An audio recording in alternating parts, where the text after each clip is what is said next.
Good morning. We are about to explore an archaeological dig at Bethsaida, and we have a lot to see today around the Sea of Galilee area. It's gonna be hot. It's going to be hot. Here we go. Here somewhere? No, not really. Only on that side. So the restoration line shows to you everything that was found in situ.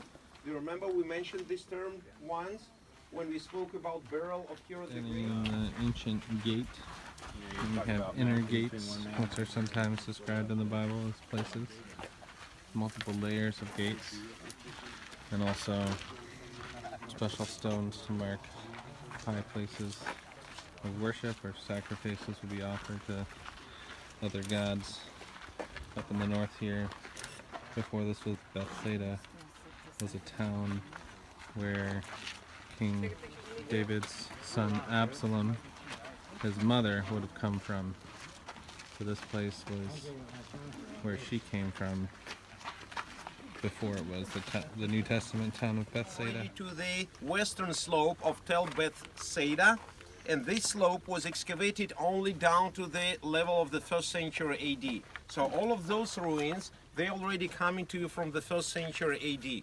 And being not professional archaeologist, you can't really recognize, right, which stone or which construction from that time or another time.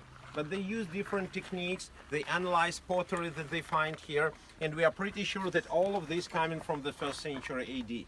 And if so, it's already from the city from where Andrew, Peter, and John, based on John 1:44, originally were.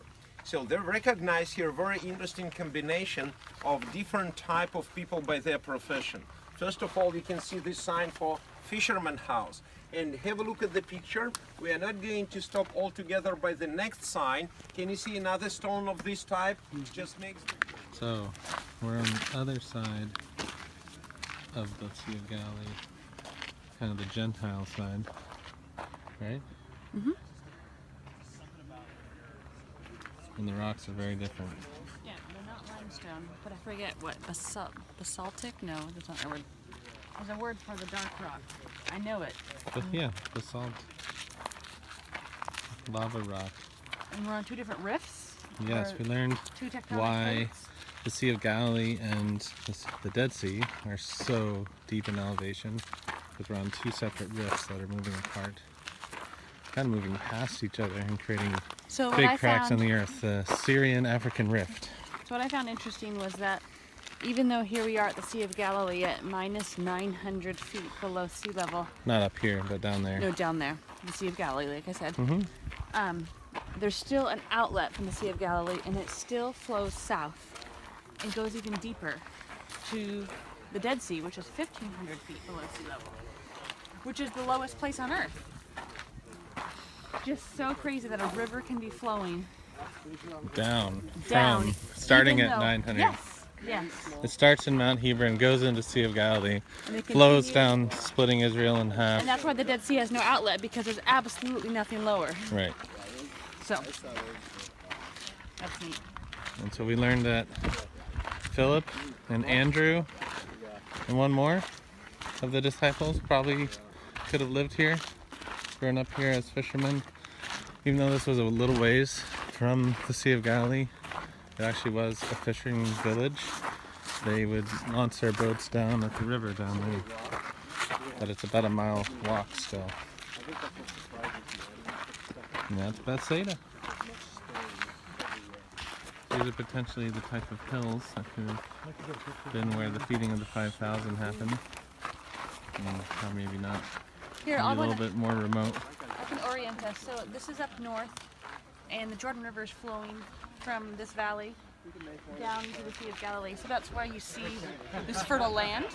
I'm assuming all this green trees and pasture is coming from the Jordan River Yeah. and heading south to the Sea of Galilee. That's called the Upper Jordan. 'Cause it's Right. The real- Jordan here is flowing down from Mount Hebron into the Sea of Galilee, and then out from the Sea of Galilee through Israel and into the Dead Sea. This is Chorazin. She said, go in here and there's a courtyard and then go up in the hand of the weaver. And she talked about the idea of how all those houses, you lived in a community. Remember she said that in Jesus' time? that community was called an insula. That was the word that was used in Jesus' time, I-N-S-U-L-A. And that's a common custom even used This today. is an old synagogue. Broke that Very in there. possibly Jesus would have taught here. Well, don't break it. There's old stones, and then some new polished stones that these are recreated. Okay, found pieces.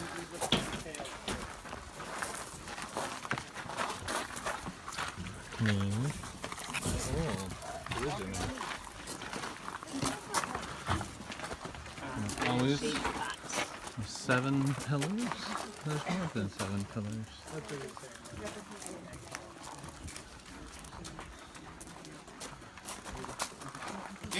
So correction, this is actually a later synagogue from like 5th century. Doesn't have the 7 pillars. And after the destruction of the temple, prayer became a practice of what they would do in these synagogues. And this one is faced south towards Jerusalem, where all the later synagogues took that too. We are later going to see a 1st century synagogue where Jesus is taking senior photos, Christmas card, you can Photoshop. where Jesus most likely would have taught in like the where Magdalene was from. But not this one. This one's later. So the key reference to Chorazin in the Bible is Jesus cursing it, because he did all kinds of miracles here, but they didn't believe. And other than that, it's not mentioned. So Jesus obviously spent time here, but without much fruit. I would like to live here. What did the sign say let's this look for was? the coin in here. 'Cause that's what Look at these arches, man. Do you think they really needed this much support going across? Maybe it had an upper level. Oh, maybe. That is pretty sweet. The windows are kind of small. Well, you know, you didn't want anyone to come through them. Now, couldn't with the protect roof your on house. this, there wouldn't be a lot of natural light. Can you imagine though the That's like stone? 2-layer thick. The stone I think would absorb. Out of the norm in front of these guys that are following him. And he's challenging their mindset of what they think and how they perceive the world around them. And he says to them in John chapter 4, in verse 34, he says, "My food," said Jesus, "is to do the will of him who sent me." So we're here in Capernaum in a 4th century synagogue, but on the site of a 1st century synagogue. Capernaum is known as Peter's hometown. We have a story where Jesus teaches in this synagogue, casts out a paralyzed man, a demon of a demoniac, not a paralyzed man, and then goes to Peter's house. And so this is the synagogue location. A later synagogue been restored here, and across the way, the location of Peter's house, where Jesus healed Peter's mother-in-law. And they found all this right here in Capernaum, right by the Sea of Galilee. All these columns, it's pretty awesome. Tell me about these ancient ruins, babe. Ooh, so because they are the dark rock basalt, we know that they are from the 1st century AD. So this would be ruins from the town of Capernaum in Jesus' time. Now behind us we have light limestone, and this dates back to the 4th or 5th century AD. So different materials is the best indicator right now in this area of time, because being in this specific area along the Sea of Galilee and having the 2 different rifts, you can get the basalt over on the eastern side, and you can get limestone on the western side of the 2 rifts and of the sea. So they say Peter's house is over there. Peter's house.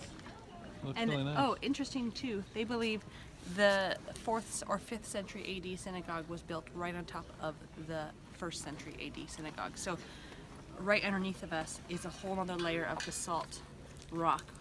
So they perhaps just decided to fix it up, remodel it, whatever, With limestone. with limestone.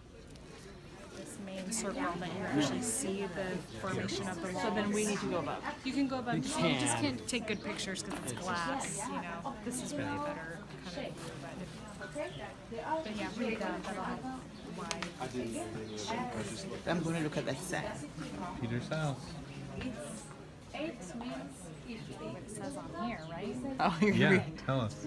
Well, it started off the insula, the more like rectangular, houses built off, rooms built off of each other. But then, because of them seeing the inscription, then they would have been able to tell that it was Jesus and Peter's house. So singing Peter and Jesus.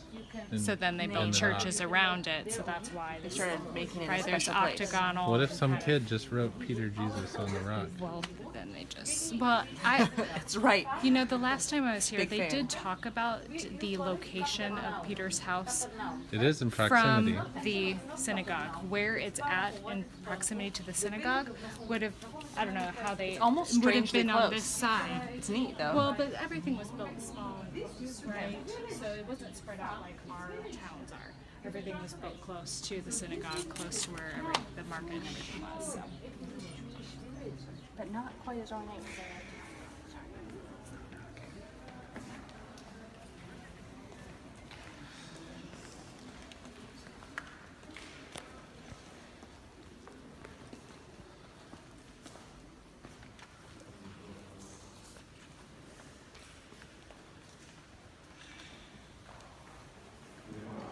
So they took it seriously. On this rock I build my church.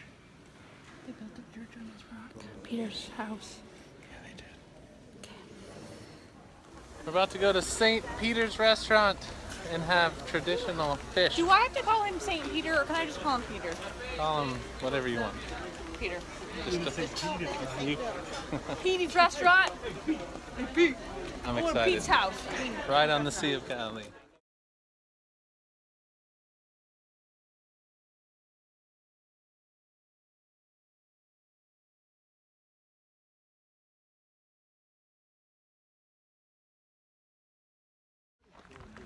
We're headed down to the Mount of Beatitudes, the traditional spot where they believe, some people believe, that Jesus would have given the Sermon on the Mount. Really could have been any of these hills, but he also probably gave the Sermon on the Mount a few times, so who knows? Could This be here. vicinity where we find Nazareth with the vicinity of the lake. And just at the bottom of this canyon, they found pavement of the ancient road that could be recognized as one of the trajectories of Via Maris. You remember we spoke about Via Maris? You definitely got this idea of general and the largest highway, tradeway. Now I would like to open my map again. So wind just picked up all out of nowhere, and now there's waves forming on the lake. This area is crazy because it's like bubble, and wind and storms can pick up out of nowhere. We just felt it. It wasn't windy earlier. Feels great. And boom, and it's like a warm south wind up here on the Mount of Beatitudes. You can see almost all the lake. Which is actually a little lake. But the largest body of water in the Philippines. Right behind me is a cave on the mountainside. There's all kinds of caves like this around the mountain country around here. Great spots where Jesus might have spent his times in prayer, solitude. Many times throughout his busy ministry, you find him going to prayer. Cave. There's a cave on the hillside.